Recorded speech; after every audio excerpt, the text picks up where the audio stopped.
Welcome to Voices of Adoption, where we share the unique perspective, actionable advice, and meaningful stories of birth parents, adoptees, adopted families, and other members of the adoption community.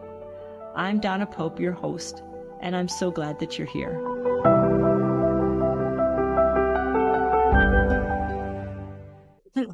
Welcome to Voices of Adoptions. I'm here with Julie Brumley. Am I pronouncing that right? Brumley, yeah. Brumley. And we're very glad because one of the major things that comes up all the time in the world of adoption is trauma. Mm-hmm.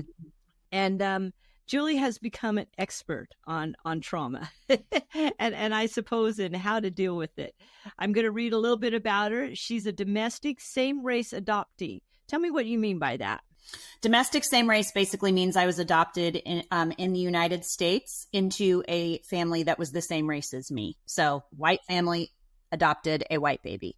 And you're mentioning that because sometimes people could argue that there shouldn't be any trauma with that. Oh, I mean, sure. Sure. I mean, if it's a mixed race, then maybe there's some trauma, but you're going to probably counter that argument. Yeah. But you are a trauma-informed coach dedicated to guiding fellow adoptees in their journey towards healing and identity reclamation or reclamation. Uh-huh. You were adopted at 7 weeks old after surviving 2 abortion attempts. That's interesting. Mm-hmm. And then placed with 4 different caregivers. Oh, we're going to really have to hear this story. That's true. That's what happened. Your life began with trauma before you could even speak a word. Your adoptive parents deeply loved you, but they were unprepared for the complex trauma that you carried.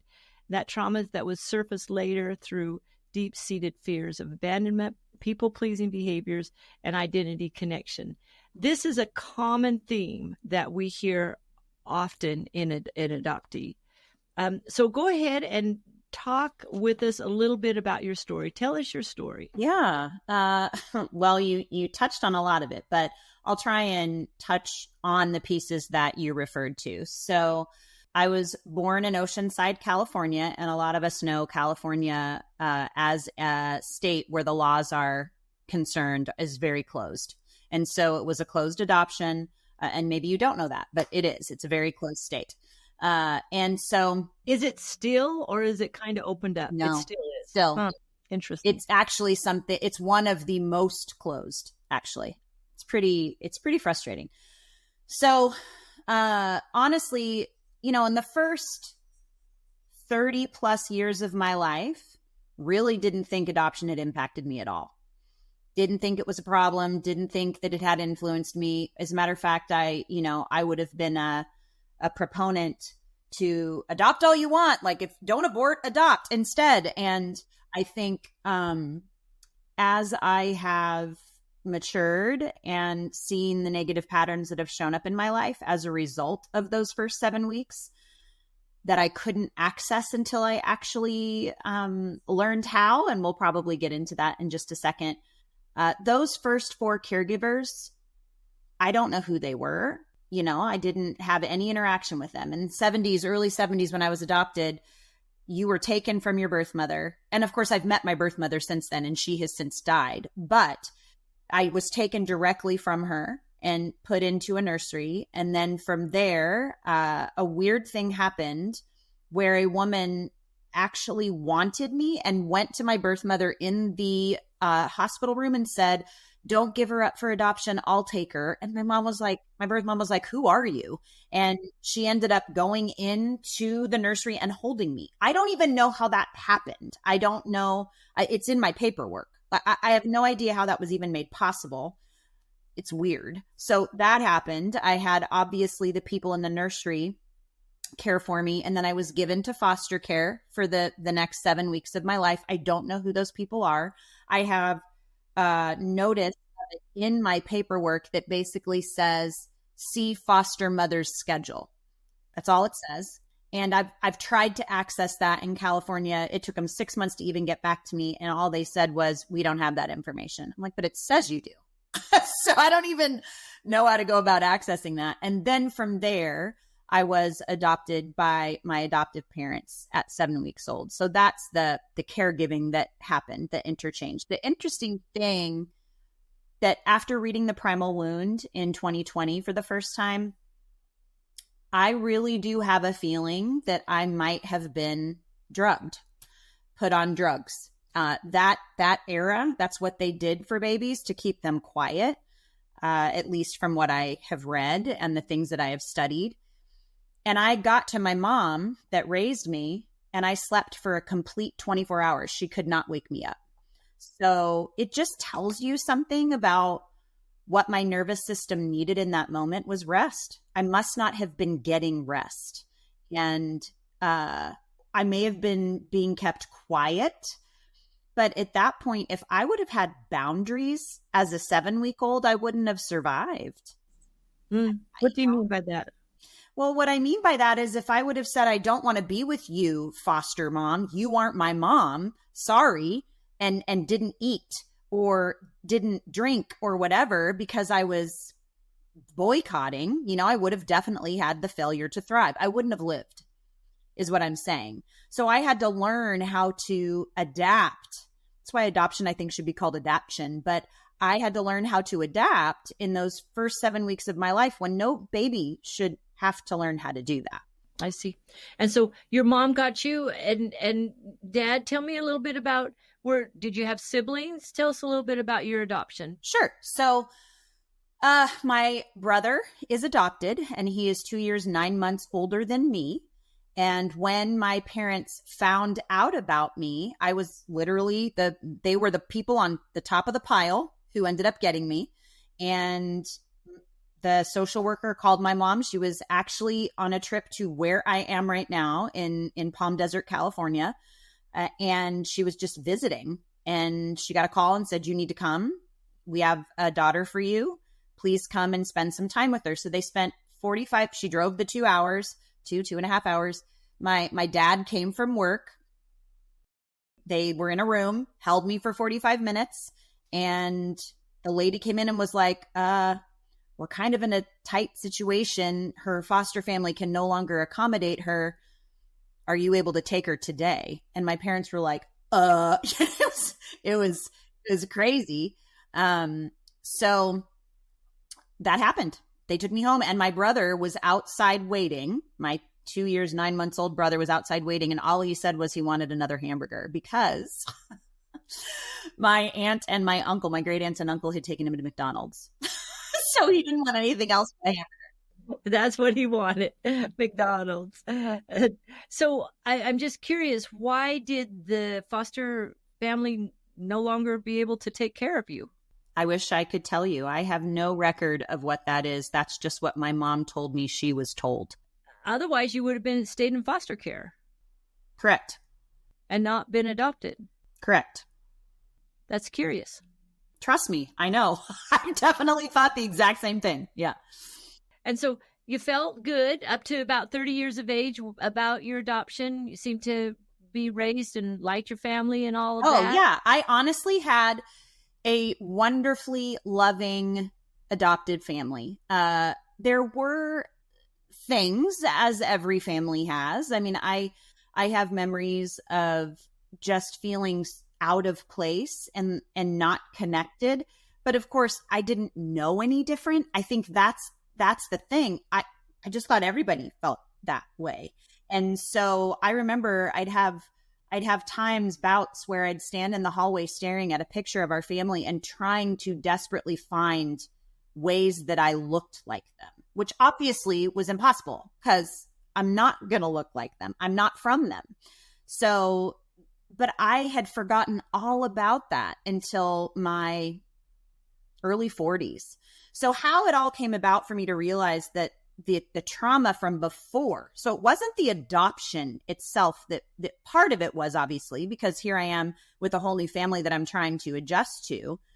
Sure. But it was that first 7 weeks of my life that it was the foster care. Yeah, exactly. It was my birth mother attempting to abort me twice. It was because in the womb, we know scientifically any stress from the mother is transferred to the baby through her cells. And we know generationally from research that has been done, the cells from 3 generations back get passed down to the baby. That is crazy to me. So wow, that is crazy. So all of that I was carrying within me. And it was definitely something that surfaced when I was getting my master's degree in counseling. What was really interesting is I had gone into it because of addictive behaviors, meaning I had some connection to that growing up, and it had impacted my life. And my dad actually died when I was 15. And the one that raised me, I do believe he struggled with alcohol. It's hard for me to say that out loud because I know that can hurt my mom, but I do believe that. My brother and I both experienced some of that. And so there was definitely some uncomfortable times, but he also died, like I said, when I was 15. So I was in this extremely impressionable place, and it was difficult for me to move through that grief without having to be, and this was not my mother's fault, but she was grieving herself over a 25-year marriage.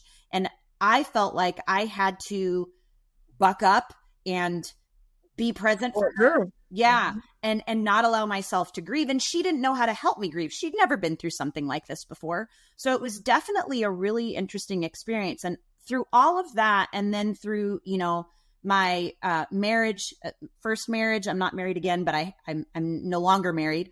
I had an experience of addiction in that. And so it was something that I really felt drawn to in my degree. So that's what I was going for, counseling with a specialty in addictions and recovery. And I'm in these classes and I'm talking to my professor, and she pulled me aside later. Somehow adoption had come up. She pulled me aside later, and she was a foster parent. And she said with dead serious tone to me, and I'm just like excited she wanted to talk to me, right? She goes, Julie, if you don't deal with the skeletons in your closet regarding your adoption, you will harm people. Just like that. Wow. And I felt like I was smacked across the face. Yeah, I'll bet you did. I was like, what do you mean?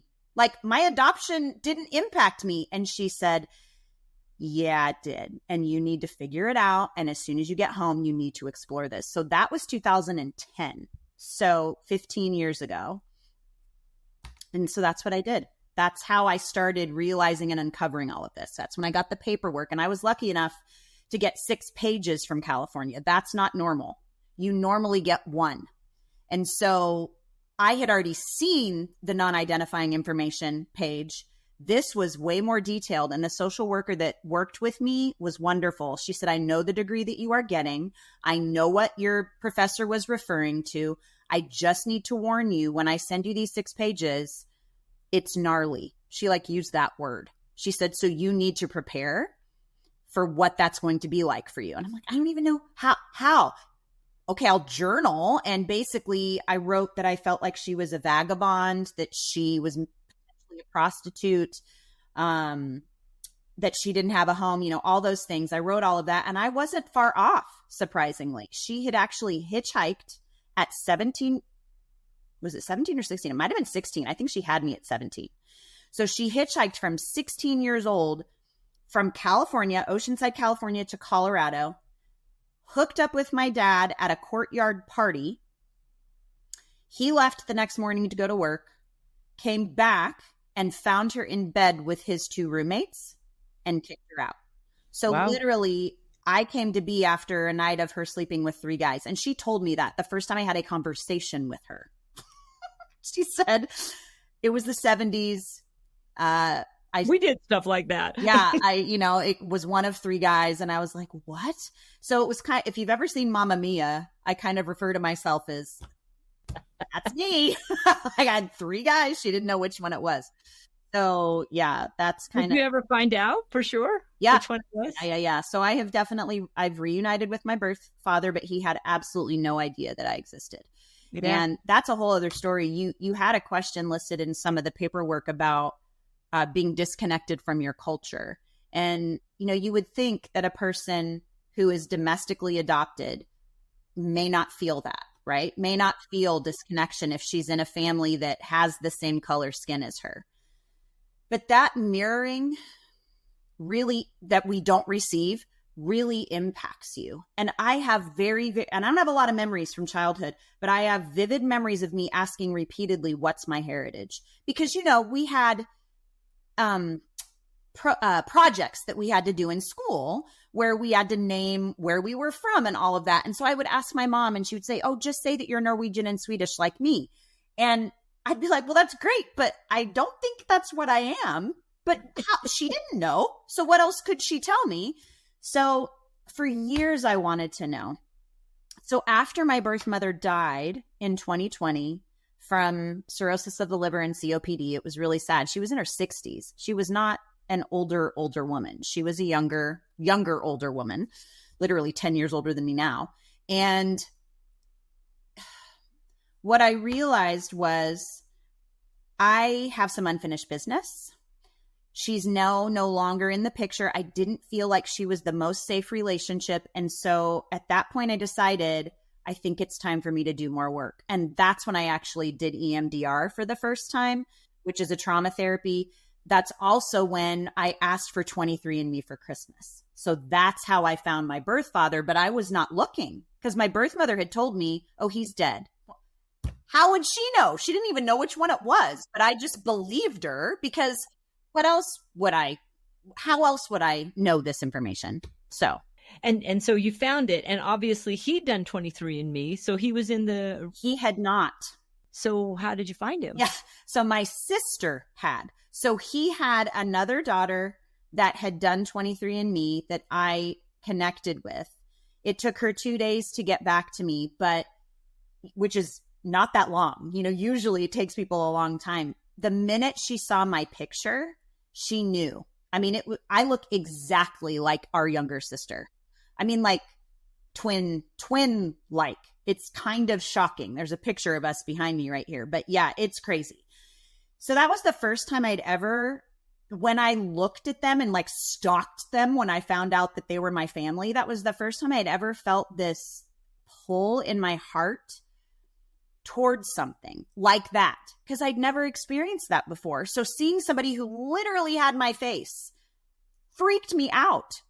The first time I'd ever experienced that was with a child, and that was hard enough for me because I also felt like I don't know how to connect. I don't know how to nurture. I didn't get that in the first 7 weeks of my life. It scared me.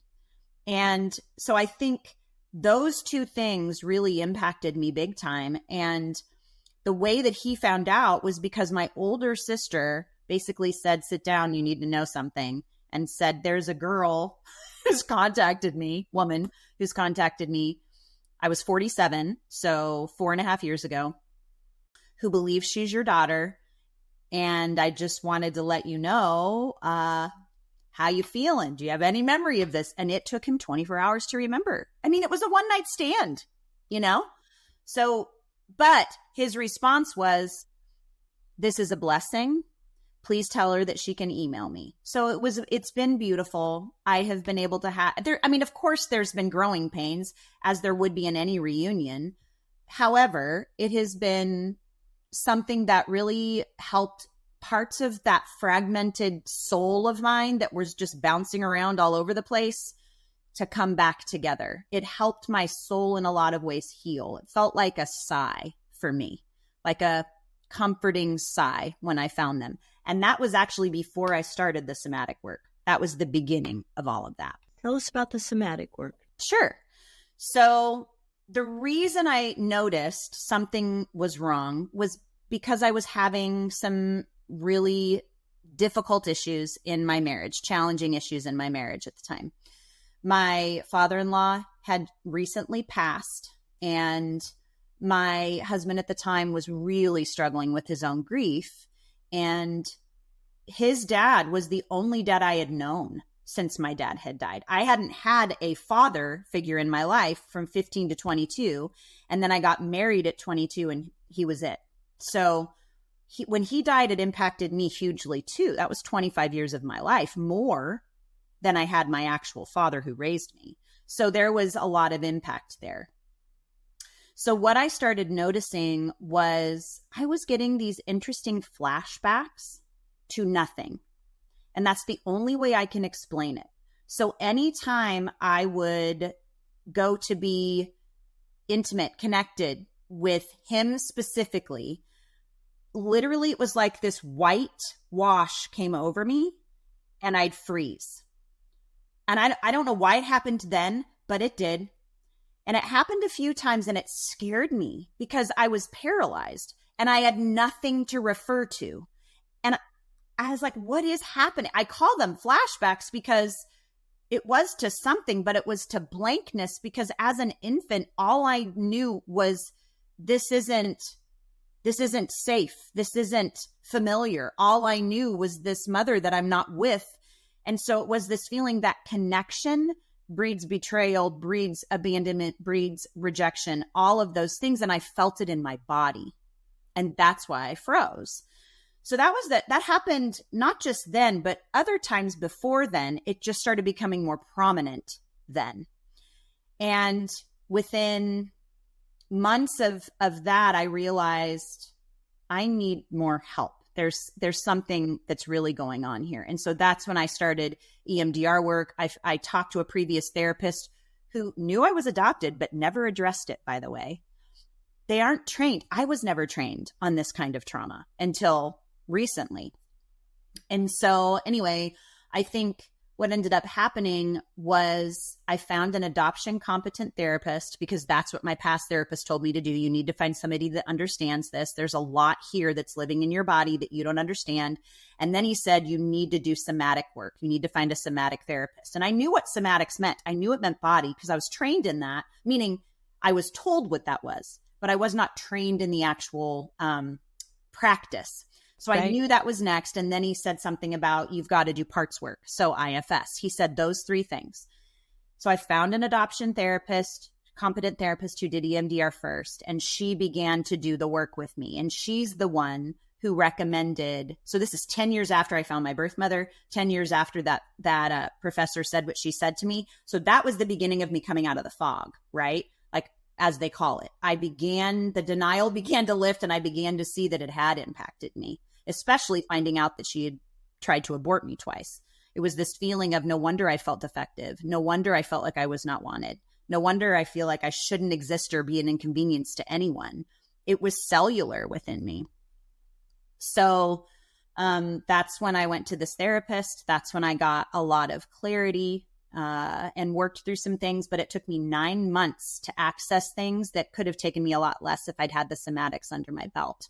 So when I talk to people about getting help, a lot of times what I will say is EMDR is wonderful and can be really helpful, but it can take longer if you don't have the ability to connect with your body, because the messages that go between our body and our brain, they go through the vagus nerve, which you may know all of this terminology, but polyvagal theory talks a lot about this. And that connection, 80% of the messages go from our body to our brain and only 20 go from our brain to our body. But talk therapy only deals with the 20. So you're not dealing with what's living in your body cellularly. And that's what I was missing. And that's where the game changer happened, was when I began to tune into what's actually happening in my body when she's asking me these pointed, focused, trauma-based questions. Like, what is your baby feeling right now? And at the time I couldn't tell her. I would stay here. Well, she did it. She goes, no, Julie, I don't want you to speak it. I want you to feel it. And it was just almost impossible for me to figure out until I began to understand how there's nerve bundles attached to the vagus nerve that hold things. And once I was able to understand what each of those nerve bundles held and attribute and name the things, it was like learning a new language, honestly, Donna. Once I was able to figure that out, a whole new world opened up, and all of this knowledge that was sitting in my head, it almost felt like this whoosh down into my body. And I just felt like, I think I understand now how to move forward, how to actually heal from this. And I'm not saying that that's past tense. It is an ongoing process. Things can still trigger me, but I have the tools and the plan and the experience of actually allowing the energy that shows up in these triggers to move through me so that they don't take over. Oh, that's amazing. And so that's super. You've introduced several concepts here. One is the concept of somatic healing, and which means that your body, you use your body as the tool to understand what's going on. Correct. And messages from your body can go up and inform your mind and your brain. That's right. Rather than just using your brain. You also introduced EMDR.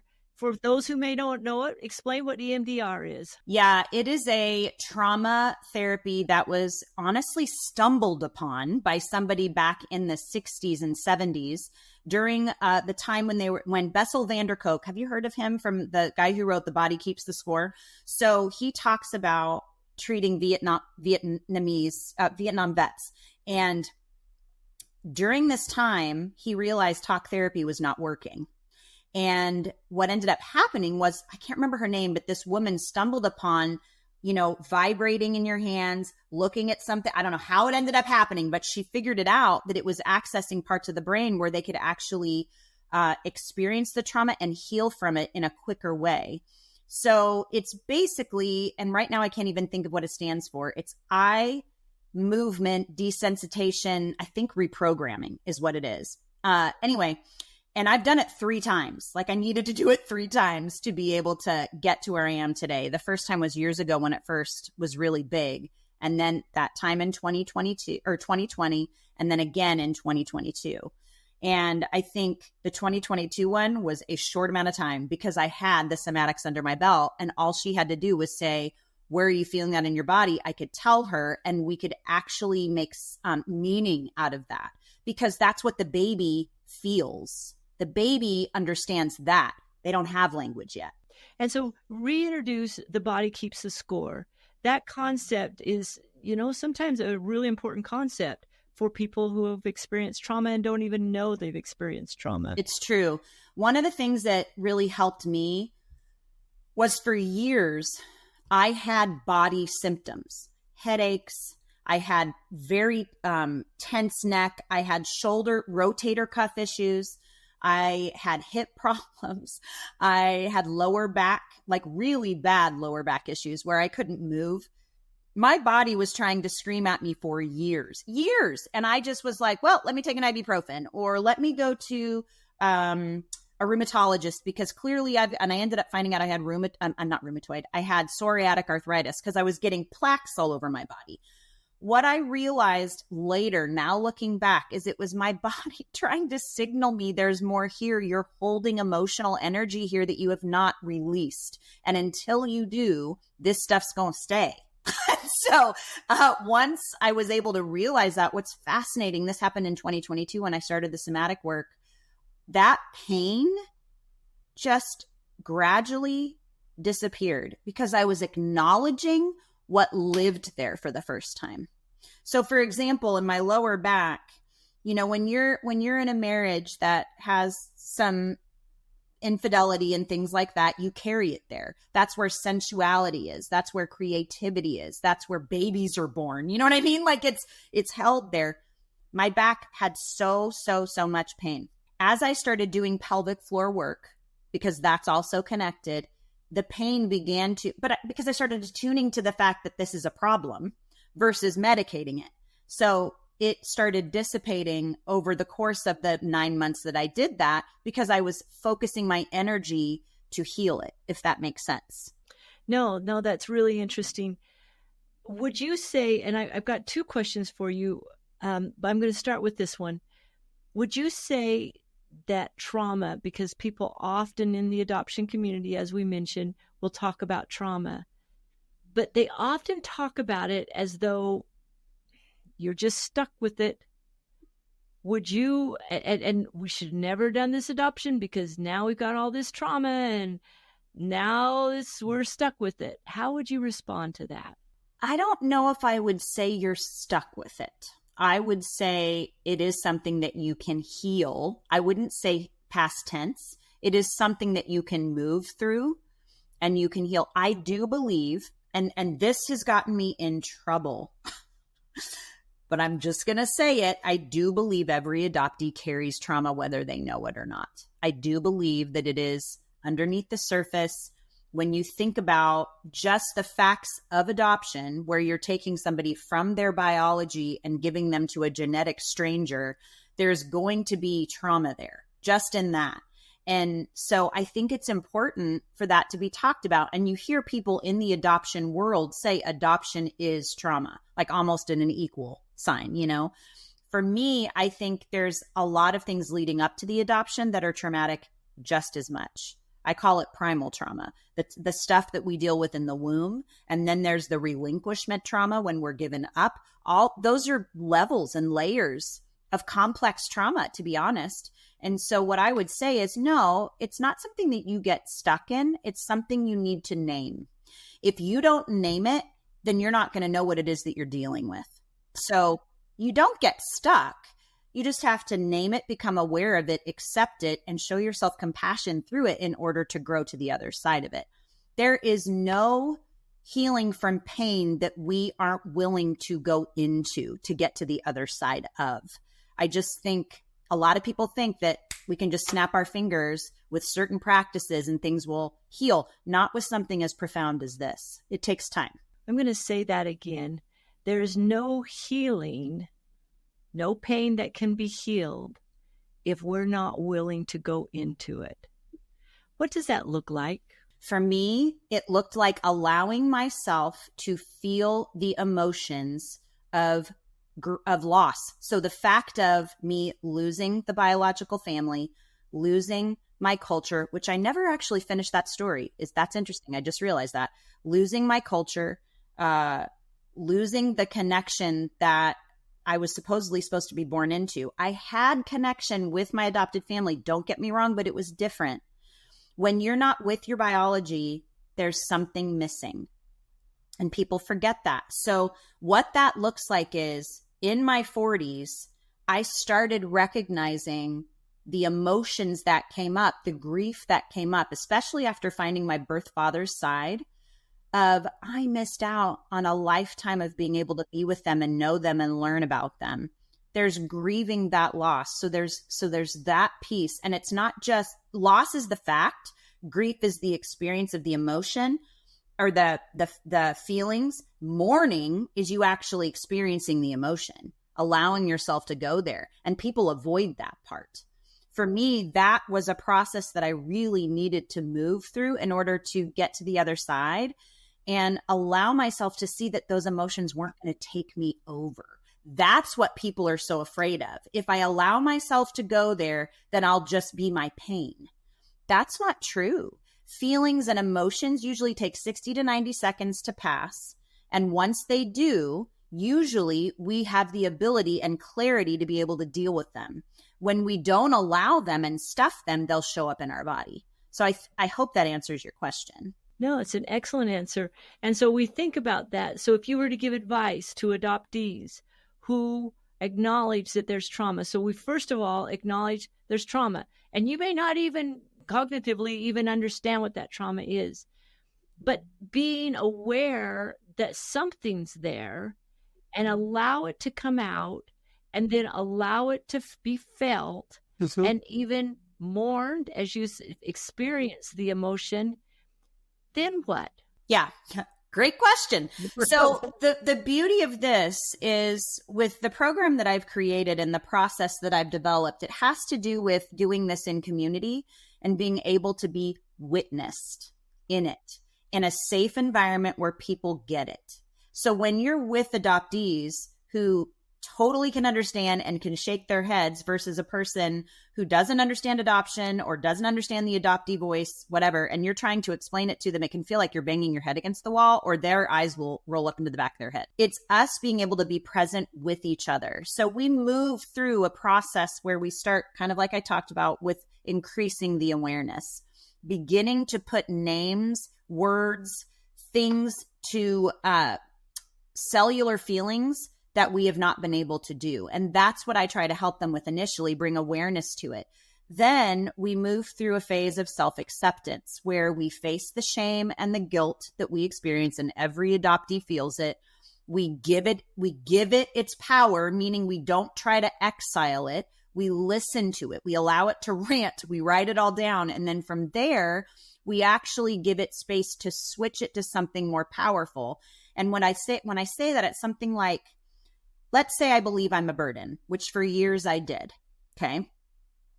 It's switching that belief to something like, I am a blessing. But the problem is, your body won't recognize that. If you felt for years, I'm a burden, and you immediately try to tell it, I'm a blessing, it's going to go, I call BS on that. You have to learn how to speak to your body through your mind. But what we use is EFT tapping. So the emotional freedom technique, I don't know if you've heard about that. But what I will do is I will work with people and help them shift those limiting beliefs into beliefs that their body can believe. So things like, I am working on believing that I am a blessing. And you tap that through the meridians that are acupressure points, acupuncture points that have been scientifically proven to help change the way the brain views things, because it's accessing parts in your body. So we do that.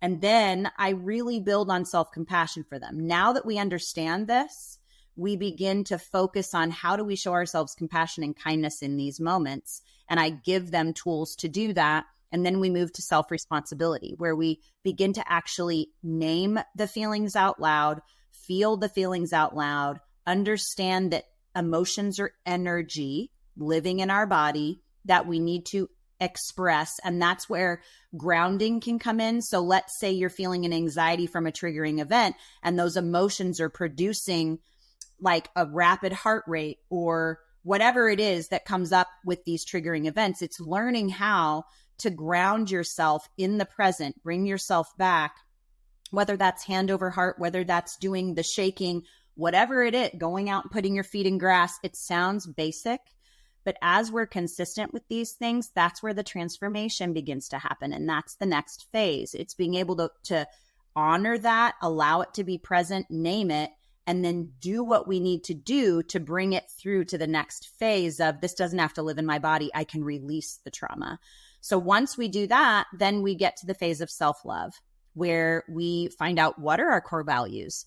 No wonder we aren't feeling aligned, because we aren't living by them. We do a lot of work around that. And then self-belonging is really understanding that fitting in is not the same as belonging. Belonging doesn't come from outside of us. Belonging comes from within us, in that inherent value that we were actually born with, but have a hard time believing because of what happened to us in that relinquishment period. I teach them boundaries. I teach them trustworthiness. And that actually comes directly from Brene Brown, but because she's amazing. And all of her research on shame has helped me and informed me so much. But that's where we get to at the end, is this profound sense of, I can be with myself in my pain and still love myself here, and not feel like I have to get validation from other people or acceptance from other people. I have it from within me, and that allows me to move forward. So hopefully that answered your question. No, it's an excellent. Thank you very much. So one of the things that I see often is adoptees, there's an anger.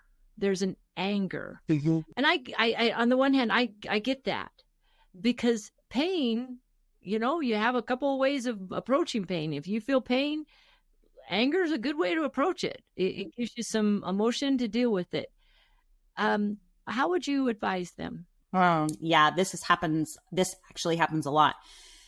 My way to deal with that, and I'm going to go right back to grief, is C.S. Lewis's quote, where he says, I sat with my anger long enough until she told me she was grief. That's what he said. And so that's what I tell them. I said, more than anything, anger is an umbrella emotion. It's real, but it holds things underneath it. And we need to reveal what those things are. And I almost always with adoptees find that it's this grief that they just don't know how to deal with. Because how could they? It's not like they have words to understand it, because it all happened before they actually had that. And there are some that it's like, I was adopted at 5. I actually know somebody who was adopted at 5 from Russia. And that's so difficult, because you have all these memories. And then there's also a very prominent voice in the community, Cameron Lee Small, who is a therapist. He was adopted from Korea at 3. You have memories of this. And so they hold so much more consciously than we do of those of us who were adopted before that. So it's allowing people the space, holding that space for them and witnessing them in that, so that that in and of itself begins to heal the human body. It's really beautiful. And so let's imagine that someone is in that anger and they stick with the anger and they sit like C.S. Lewis does until they realize it's grief. And so now they begin to experience the grief and they hurt, they mourn. So they move into a society where someone can witness it and they can put names to it. Yep. And then they can begin to move through it. They use the tapping or other ways so their body can accept it. Because I loved what you said when you said it's one thing to say, I feel abandoned, but no, I'm really a blessing. And your body says, no, that's not true. You don't feel that way. And so moving our whole self to the belief that, yes, I am a blessing. If someone goes through that process, how do they come out at the end? And what does that mean in the rest of their life? Well, it's interesting because I'm working with adoptees right now, moving them through that process that I moved through myself. So there's this, for me, coming on the other side of that I didn't even realize I was moving through until I looked back and quantified it all and put it into these 7 phases that I've created. What I've been able to do is I've been able to move from a place of needing external validation in order to survive, literally, like the chameleon, I have to be accepted, I have to be approved of, I have to perform in order. That doesn't exist in me anymore. That used to be how I survived. It was that whole idea of the only way for me to have validation is if somebody tells me that I'm valid. And you don't feel that anymore. I don't feel that anymore. After moving through all the phases that I described and it's so funny because one of my clients asked me, he was like, do you even use the tools that you are offering us? And I'm like, yeah, like I wouldn't be where, I said, I wouldn't be where I am if I didn't use them. He goes, oh, that makes me feel, why wouldn't I use them? But I guess there's people who don't, but he really wanted to know, do these really work? And because some of them seem so basic. But a lot of people don't even sit with their emotion and allow themselves to feel it. And like you would with the best friend, that's what I did with myself. I just allowed myself to be with me. It was odd because I'd never done that before. But it was this validating feeling of, I don't need somebody else to validate that these feelings are real. They are real. And what I experienced is real. I can validate them and feel okay. One of my favorite phrases during that time was, I will not succumb to outside energy if it doesn't align with my inside energy. A lot easier said than done, but it helped me so much because it helped me realize the outside energy has been what's messing with me this whole time. And the other thing that I think helped me was when I found my birth father and thought this was the solution. Now I will belong. Literally, that's what went through my head. Yes, the soul shifting happened and I felt like things kind of settled into place. But then I'm in the environment and I'm like, I'm an outsider. I have no memories with them. I don't know what they're talking about. All those feelings began to surface. And I was like, I need them to tell me that I belong here or else I'm going to run. Like, oh my gosh, it was crazy in that first year, understandably. But as I moved through that and realized, okay, they're just humans. I'm okay. I don't need them to validate my existence. I'm here. My existence matters. I am a blessing. Like I started really believing it. And I think part of that was because I was practicing all of the things that I've already mentioned to you. So over time, it's those little imperceptible shifts that are made in the work that we do when we look back and go, I'm a different person. I'm not the same person that I was 7 months ago. Now, your program is called Coming Home to Self. That's my business name. Yeah. That's your business name. Yeah. Okay. Mm-hmm. What do you call the program? Or is that just business? Well, I have a few. So the big one, the 7-month one that I'm talking about is called Revolution, Uncovering Your Birthright. And then I have smaller ones. I have a 7-day mini course called Revelation. Yeah. You'll see alliteration in the things that I do. and Revelation is the beginning of learning how to name. And it's the beginning of self-awareness. I move through all the phases with them. I do something in each of the phases, but It's littler. It's like titrate. Have you heard that word, titrating? It's like I'm helping them titrate up, because you need gentleness when you're moving through stuff like this. It's heavy. And then the next level up, if you will, is called Restoring Self. And it's a self-paced 7-week program that delves a little bit more deeply into the 7 phases, whereas the 7-month program is intensive. Like, we meet twice a week. They get to be with me once a month, where we actually integrate what we've learned. We've had guest speakers, professional adoptees come in and speak. It's been amazing. And I've seen some really huge transformations already just in the 7 weeks that 7 months that we've been doing it. And I'm so thrilled. No, that's amazing. So if someone wanted to get involved in your program, how would they go about doing it? Well, they can find me on Instagram. They can also, which I think you have all that information, my Instagram, my Facebook, my webpage, or my website has all of this information on it. But there is basically an application or a questionnaire, if you will, to know if they're actually qualified to be a part of Revolution. It's a intensive program. So that's how they find out to get a part of Revolution. You can go on to my website and purchase Revelation and Restoring Self right now.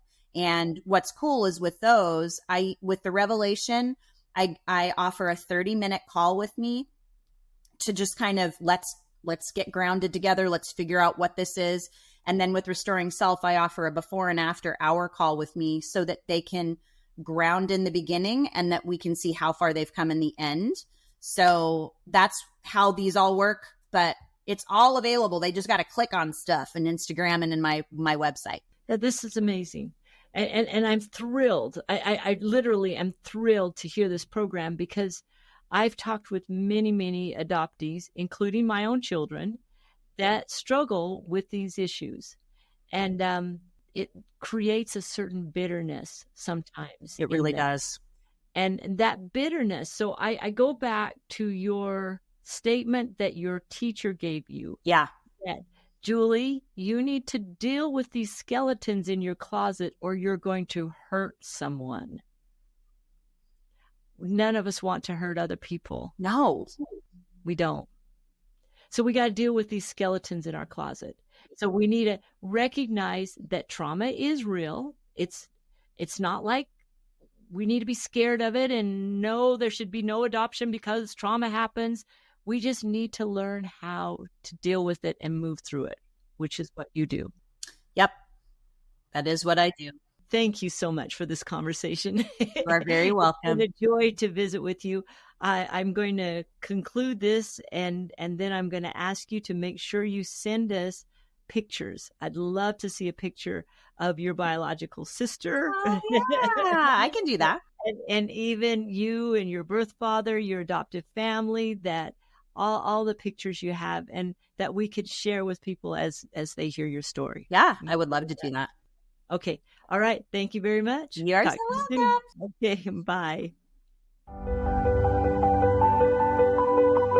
Thank you for listening to Voices of Adoption. I'm Donna Pope. Every voice in the adoption triad deserves to be heard and understood. Visit voicesofadoption.org to subscribe and access our additional resources. And join us next time as we continue to build bridges through conversation.